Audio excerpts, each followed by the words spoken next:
my name's Adrian Goldberg and welcome to the Byline Times podcast. The Byline Times telling you what the papers don't say, what radio doesn't report and what telly doesn't tell you. This time the UN's climate change conference in Glasgow, COP26. Will it be a cop-out? We can expect Boris Johnson and other world leaders to strut their stuff on the international stage and demonstrate what they're doing to fight climate change, which scientists say will have catastrophic consequences unless we take radical action now. The UK government has set out its stall by announcing a net zero strategy, which includes a ban on the sale of cars and vans that run on petrol and diesel by 2030, and they'll provide subsidies to replace 30,000 gas boilers a year with heat pumps. What the strategy doesn't do is provide any significant help for insulation, an area where Britain, if you'll pardon the pun, lags behind many other developed countries. And there's no restriction on the root cause of climate change, oil and gas production. So how did we get to this place? And what action do we need to really grapple with what is an existential crisis for millions of people around the world as they face the prospect of floods, droughts, rising sea levels and increasingly unpredictable weather patterns? I've brought together two radical thinkers. Silvia Pastorelli, a climate and energy campaigner at Greenpeace's European unit in Brussels, which is coordinating an EU-wide petition to ban all fossil fuel advertising and sponsorship. That would mean virtually no ads for cars or airlines. And Adam Ramsey, editor of the UK-based Open Democracy website, who has written extensively about climate change. He says the UK has a special responsibility because we triggered the era of fossil fuel burning with the Industrial Revolution. I think the thing to remember with climate change is that carbon remains in the atmosphere for, on average, 100 years and sometimes more than that. So to understand the kind of action we need to take now, you have to understand the history. What's happened now, what's happened before, in order to have any kind of fair allocation of who gets the tiny amount of carbon that we can emit going forward in order to avoid 1.5 degree temperature increases. And if you're sat in Britain, as I am, I live in Scotland, I live in Edinburgh, and I'm surrounded by this constant reminder of the fact that, as I say, the UK, arguably Scotland, is more responsible than almost anyone else because the UK's empire and industrial revolution were driven through the invention of new technologies, initially by James Watt, who also was from Scotland, driven by coal power. And I'm surrounded by the old coal mines, which used to drive that. So you look at the stats and absolutely, the UK per capita is responsible for more carbon emissions since 1850 than people in any other country in the world, bar just about the USA and Luxembourg, interestingly. But also, it's a much broader story than that because the UK, we were, in my dad's lifetime, the world's biggest empire. And so we invented and exported with violence the form of industrial capitalism, which has led to surging rates of carbon dioxide in the atmosphere, to mass deforestation of much of the world. And, you can't understand any of that process without understanding the role of the British Empire initially in driving it, and also to this day in protecting it. British banks still play an outsized role in financing fossil fuel infrastructure in the world. Britain's overseas territories are the main place which the oligarchs of the world hide their cash and where those oligarchs make their money, from coal and oil and gas normally. And so, Britain likes to think of itself as this sort of progressive greening nation because our domestic carbon emissions, the emissions from our own landmass, are kind of falling. But really, we understand our role in the world. That's not what it's about. It's a much wider and longer story. And it's a story which shows very much that we played, Britain invented the modern world significantly. It's often said Scotland invented the modern world, which is also to some extent true. And that modern world is on fire. And we have to understand that's kind of our fault. You've spoken to a young man in Zambia whose family have been forced to flee because of the impact of climate change. They've been forced to move. He is now a climate scientist or a researcher working in the field of agriculture, seeking to ameliorate the worst effects of climate change. And in that article, you make the point that many of the former countries of empire, although they were and are rich in minerals, the way those areas were set up by Britain, by the British Empire, the whole point was to extract value from that land, not to ensure that the profits from those minerals stayed within those lands. They came here. Yeah, it's been really interesting going through carbon emissions in different countries. I've been writing, and I'm still writing, a series of kind of country profiles in the run-up to the Glasgow Climate Conference.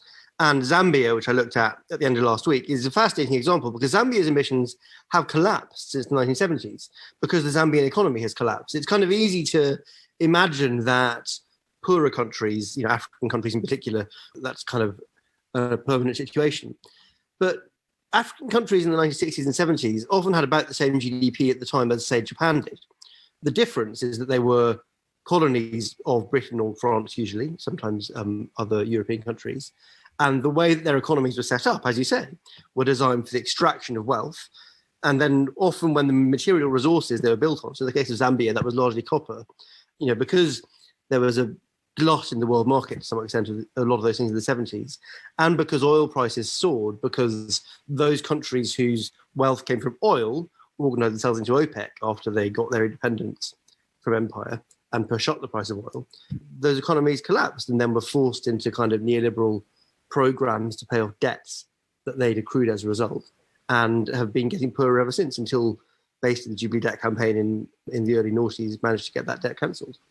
And so what the carbon emissions tell a story of is a story of impoverishment and extraction of wealth from the global south by the global north. And as you come into the Glasgow Climate Conference, where one of the big discussions is going to be about climate finance, the question is, how can, we understand in the West, in places like Britain, that we need a kind of Green New Deal, particularly coming out of the pandemic, to invest in the infrastructure we need to transition to a zero carbon economy. But you look at a country like Zambia, they don't have the money to do that. We can do that in Britain. They don't, because we took it from them. And so I think we do have a very strong moral responsibility to invest not just in domestic Green New Deals, but in a global Green New Deal, which understands that imperial context, the context that, I live in Edinburgh, a beautiful city built on the wealth of empire and slavery. And we can't possibly have that transition to a zero carbon economy globally without acknowledging that the wealth we have comes as a result of the fact that they're poor, and without investing globally in that transition together. I'm very happy that you're talking about the climate conference and Glasgow, and also on the issue of responsibility. There's a lot of things that we can say here, and maybe starting with the issue of responsibility. You said that that we are responsible for it, and I would like to maybe touch upon a little bit about who is this we, and who is responsible for it, especially when we're talking about emissions. And we know that actually it's a handful of companies that are primarily responsible for the major part of emissions at the moment. And this is also what we are addressing with our initiative to ban all advertisement and sponsorship from fossil fuel companies. It really is a matter of responsibility as well. With this initiative, we're basically looking at the products and the activities that these companies are selling that we know are harmful. And we've known that for a very long time now, decades. And still we have their activities, their brands being promoted at every corner. And this is still considered a perfectly acceptable thing. And this has to change. The rationale is exactly the same that was used around the tobacco advertisement years ago. You have a product, this product is harmful. Why should we promote this product?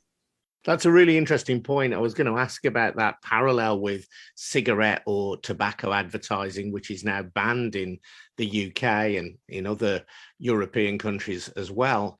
Are you suggesting then that there would be no advertising of any fuel company that has fossil fuel as its base, so no oil company advertising, that there would be no sponsorship, for example, of Formula One, which is very often tagged with the names of these petrol companies, these oil companies? or sponsorship of the COP, since we're talking about this, which is even more scandalous. We're talking about global negotiations on climate that has seen very often the involvement in one way or another as a sponsor or not of fossil fuel companies. We're seeing it this year with COP26 with a lot of prominent gas names, for instance. And that is exactly what the ban would cover. It wouldn't just cover, the fossil fuel product. You think of advertisements from these companies right now. Do you ever see a barrel of oil? Do you see a fossil gas pipeline featuring prominently on their advertisements? No. What they show you is windmills, solar panels, or their climate pledges. They tell you, we were really working hard to get to net zero by 2050. But the reality is very, very different. And these advertisements are misleading, essentially, because they're not representing in an accurate way the core business of these companies. Their core business still lies elsewhere. They're still applying for permits to drill in the Arctic. They're still asking for public money, subsidies to build more gas infrastructure. And that's not what they're telling people. That's not what they're showing people. Would you also ban car advertisements, unless they're electric cars anyway, because traditional cars using the internal combustion engine do burn oil? Actually, our European Citizen Initiative proposing this ban would also cover transport, with the exception of public transport, because, of course, we believe that public transport is part of the solution. We want to encourage people as much as possible to change to a different mode of transport. But the ban would actually, yes, also cover fossil fuel powered vehicles, to put it in a broader way. So it wouldn't just cover cars, it would also cover the commercials, advertisement from airlines telling you that you can go and spend your weekend on another European capital that you could also easily access by train. But by spending 15 euros, you are able to hop on a plane and reach another city, which is, we know it's a harmful activity, and it's part of what is contributing to climate change. Yeah, I mean, you're taking on a massive lobby there, aren't you? Not only the oil lobby, the gas lobby, you're taking on the motor manufacturers, the airline industry, and there will be people working in those industries who might well be sympathetic to your broader point, but who'll be saying when they hear that, that's my job at risk. I mean, we're also talking to people who work in the creative industry, and there's a lot of people who work in the creative advertisement industry who would also like to be part of the change. But also people who work in this industry, they know that the transition is coming, and it's just come at a faster pace. But at this stage, we want to have a conversation where all these things that seem very radical right now, which probably was the same case for tobacco when that happened, we want to move it from making it sound radical to making it sound inevitable. And just so I'm clear, would your ban also include a ban on electric cars as well? Like in a consistent way, same way that a fossil fuel companies could not advertise their 1% investment in renewables unless a car company has an entirely electric fleet. That would be the same. Very often we've seen it, car companies, car manufacturers who might have, maybe one car that is completely electrical vehicle. They still use that to advertise their products, but essentially, their business is for the biggest part somewhere else, same as for fossil fuel companies. And Adam, you've written about how what are presented as improvements in environmental performance, new technologies, which is very often the mantra of governments who like tech solutions, that very often these solutions prove to be an illusion when it comes to decarbonising the economy. I find this really fascinating because it's a very simple bit of kind of traditional economics that explains why this is. And yet it's often the kind of most passionate advocates of free market economics which appear not to understand it. So, you can go back to the 1860s to look at the first studies of this. There's a thing called Genvin's paradox, that if you invent more efficient machines, they will end up using more fuel rather than less because people put more fuel into them. So when, as I said before, James Watt invented the improvements to the steam engine, that didn't mean that less coal was consumed in Britain. It meant more coal was consumed in Britain. In my piece, I did some sums and we looked at the increase in fuel efficiency of aircraft since the 1960s, which is about eightfold. The product of that hasn't been less fuels used in aircraft. It's mean that the price of a ticket's fallen and the number of flights has gone up 14-fold, and therefore more fuel has been used. And that's a pretty consistent rule of energy economics, and that has been explained by energy economists for, as I say, almost 200 years. You get these advocates of free market saying, well, what we need is more efficient technologies. And the bottom line is that doesn't work in a free market capitalist system. What you need is to stop mining fossil fuels from the ground and stop burning them. In a sense, it comes back to a lot of what Sylvia is talking about, that it should be socially unacceptable to mine fossil fuels, carbon, from the ground and push it into the atmosphere. We all know what the social consequences of that are going to be, and already are being across society. And we need to get to a position where that isn't a kind of socially acceptable thing to do. But fossil fuel companies pour a huge amount of money into buying what people call a social license to operate. So into making it morally okay, and kind of making it, maybe we're being a bit harsh on them, kind of buying these narratives from our society through advertising, through sponsorship of the arts, and so on. And absolutely, Sylvia's right that we need to ban that. You can't kind of, create sort of technological solutions and market efficiencies, because the market will always maximize the consumption it has. A classic example of this is German technology. So Germany has seen an enormous expansion of renewable energy over the last 20 years.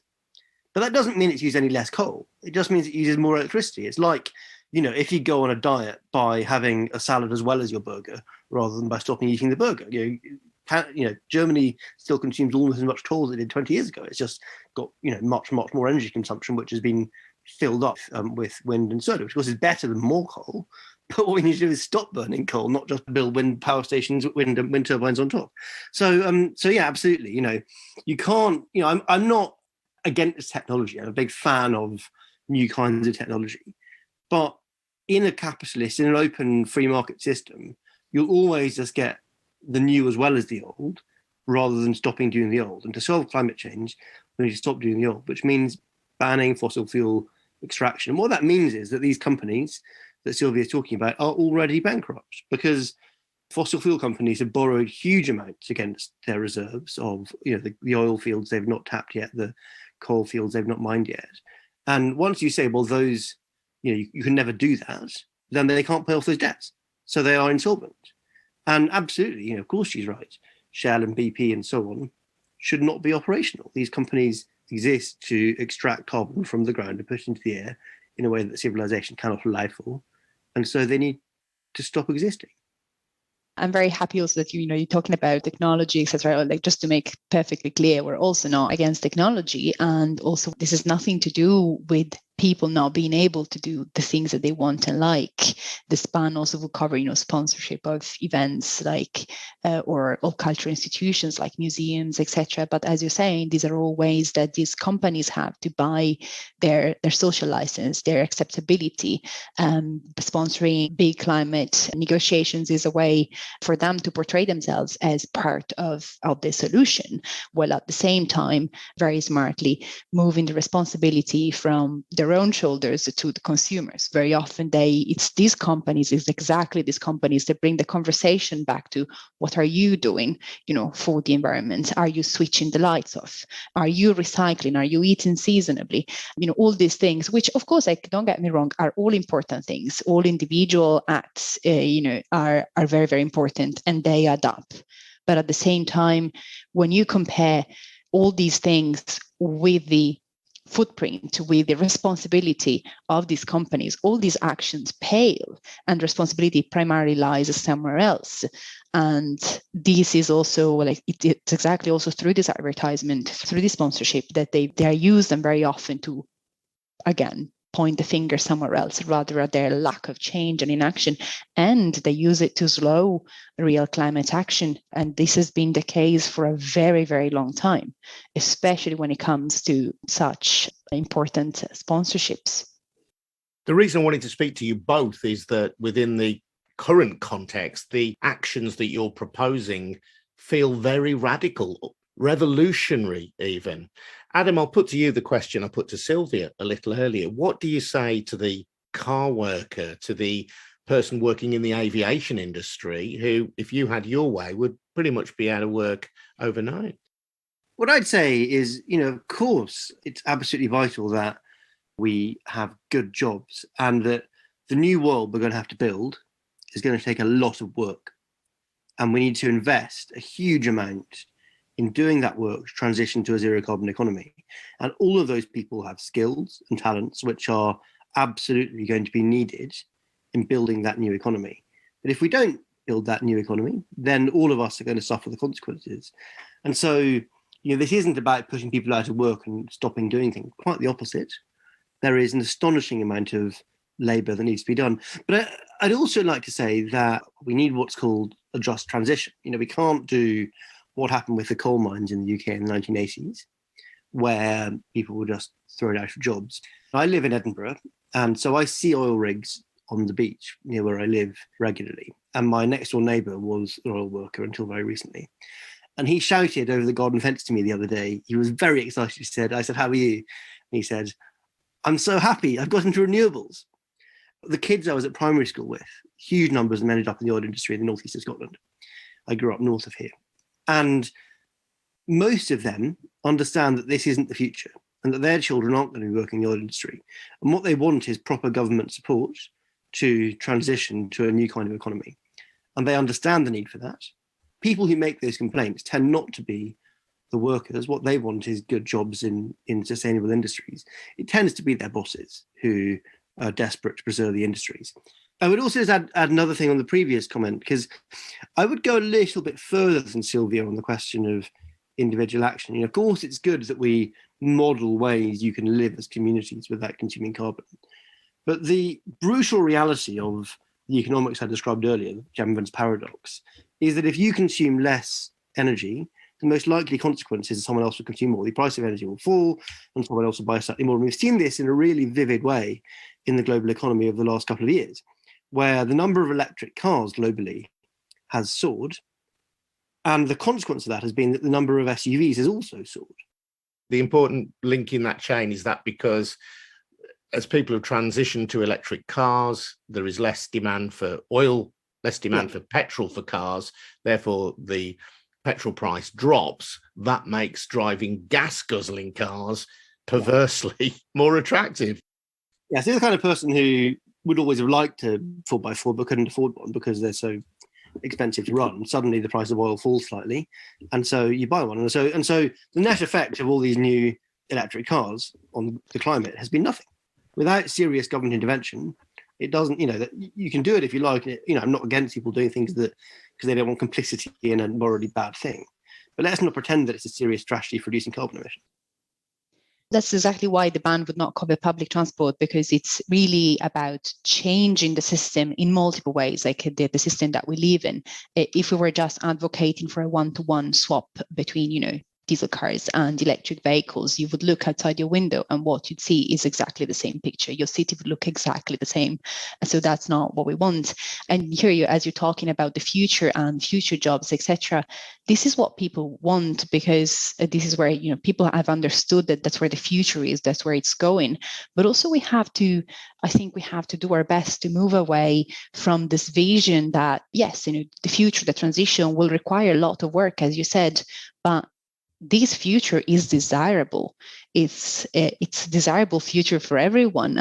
Fossil fuel companies, car manufacturers, they've all, been very good at portraying exactly through the advertisements a certain lifestyle. There are certain reasons why you want to have the car, why you want to do certain things. But the future that we are looking at from our point of view, once we will transition to a different energy system, to a different economic model, etc., this is a good future. That's a good future that is desirable, with good jobs, that is healthier, that is greener.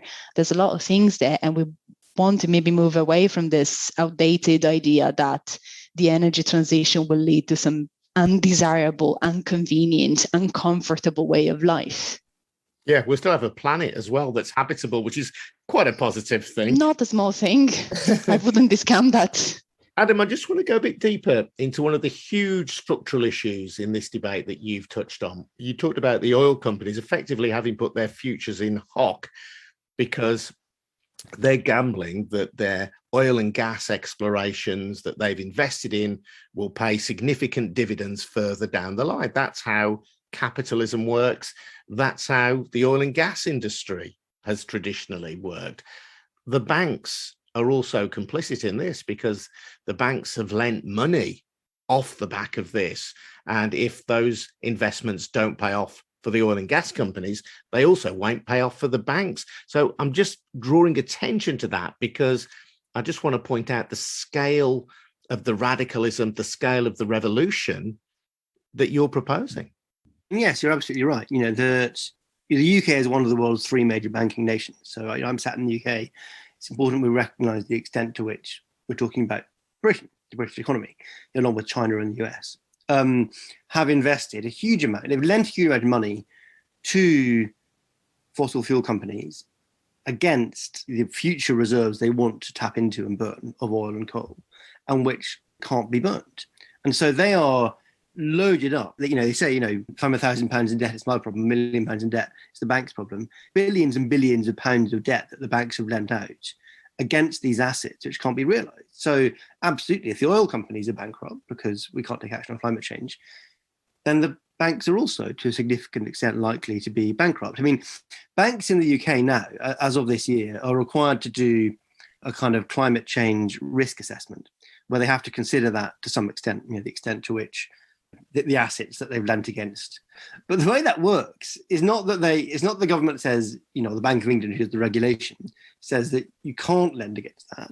It just says if you do lend against that, you need to consider the fact that a huge amount of civilization will be wiped out, and therefore some of your assets will be destroyed by that climate change that results from that. So there's no moral calculation in it. There's no sense of, the fact that Bluetooth, so interviewed in Zambia, and his family are having their whole livelihoods destroyed. Yeah, he was the guy who I referenced earlier on in the conversation. Yeah, you interviewed for an article, yeah.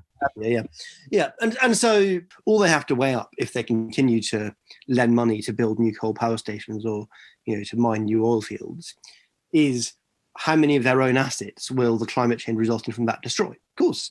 But you're exactly right that what I'm suggesting is, requires, and what action on climate change requires is a very radical change to the economic system of the UK and Europe and America, and that we need to get serious about what that means. I also think, though, that actually, if you go around Europe, as I spend a lot of my time doing pre-pandemic, talking to people about politics, there's a very strong sense that that's what people want, not just because of climate change, but because since the financial crisis in 2008, people have had a very strong understanding that the economic system on which our kind of Western livelihoods are currently built is sort of absurd. And what's happened since 2008 is that, governments have pumped a huge amount of money into, a huge amount of cash into the world, inflating asset prices enormously. So particularly house prices have gone up.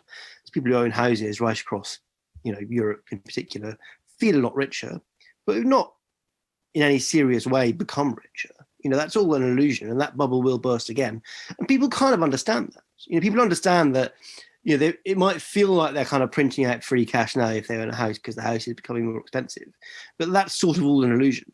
And so, the economic system that we all rely on is absolutely broken anyway, and people kind of know that. And so I do think that there's a very strong sense, particularly across Europe and America right now, not just because of climate change, although also because of climate change, that we need a pretty fundamental rethink of the way we organise our society. And I think people are up for that conversation, but governments and politicians, often because they're lobbied by, the fossil fuel companies and other sort of forces of the status quo, aren't up for that honest conversation about that and are doing everything they can to resist it. I think that this is true. I think that people understand these things and they never, as much as today, they have a greater understanding of these things. And I would also maybe want to challenge the idea that this ban or what this ban would cover or demand is radical. I don't think it is for different reasons. One of them being that a lot of people are already thinking about this in different places across Europe. There are already initiatives already in place, not just at the stage of being discussed. There is a couple of cities that already have such a ban in place. The city of Amsterdam, more recently, The Hague. The French climate law has some also like first steps towards this direction of a ban of this kind. So people are thinking about these things and people are demanding these things already. And what we want to do with this initiative is also offer a way to empower citizens who are already maybe thinking about this, but are also wondering, how do I do this? How do I bring this to the attention of the people who can make legislation on this? So this is why we're using the tool of the European Citizen Initiative, which is unfortunately accessible to EU citizens only.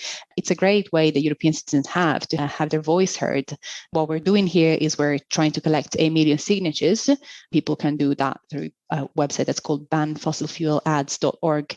And by adding their signature to this, once we reach the 1 million, the European Commission is obliged to respond to our demands. They cannot ignore it, and they have to justify also whatever they're going to tell us based on our demands.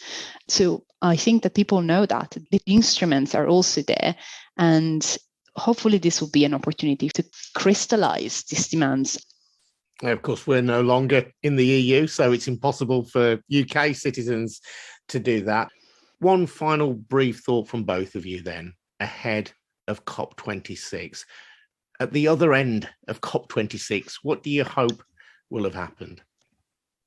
That's not an easy question to answer in one brief thought. What we need is real climate action. The reason why some of these things appear so radical and the emission cuts are also so steep is because we have spent decades compromising, just finding what we thought was the easiest pathway. The reality is that if we had started with real climate action when we first had knowledge of what was ahead of us, these changes will not appear so radical today. The more we wait, the more radical they will appear. It's not going to get any better. So we need real climate action, ignore all the false solutions, leave them off the table, make the real polluters responsible. So the current figures, as I understand them, show that if we continue across the world to emit at the rate we do at the moment, then we have 8 years before we'll hit the point when 1.5 degrees of global warming are inevitable, probably. And so, yeah, as Sylvia says, what we need is radical reductions in carbon emissions. And I think that, it's important to understand when following the conference that, of course, most politicians will try and say the things that sound like the right thing. And of course, they're going to talk about how this is a global emergency and there's lots of, awful things that might happen and how much their country is doing. But the reality is, they don't set very tight targets, particularly countries with most responsibility, and have serious plans to meet those targets. Both the UK and US are good at talking about their targets, but have nothing like the kinds of plans in place to actually meet them. But unless they do both of those things, there's no way we're going to be able to hit that timeline. So what we need is rapid action. Adam Ramsey, and before that, Sylvia Pastorelli. My name's Adrian Goldberg. This has been the Byline Times podcast, which is funded by subscriptions to the monthly Byline Times newspaper, which costs just £39 a year. It's a great read, I promise you, and your subscription helps support Byline TV and our brilliant news-breaking website as well. Get more details on how to subscribe at bylinetimes.com. That's bylinetimes.com. If you want to comment on this story or suggest another one, do get in touch. You can email goldbergradio@gmail.com or join the conversation at Byline Times Pod on Twitter. This has been the Byline Times podcast. I'll see you next time. Thanks for listening.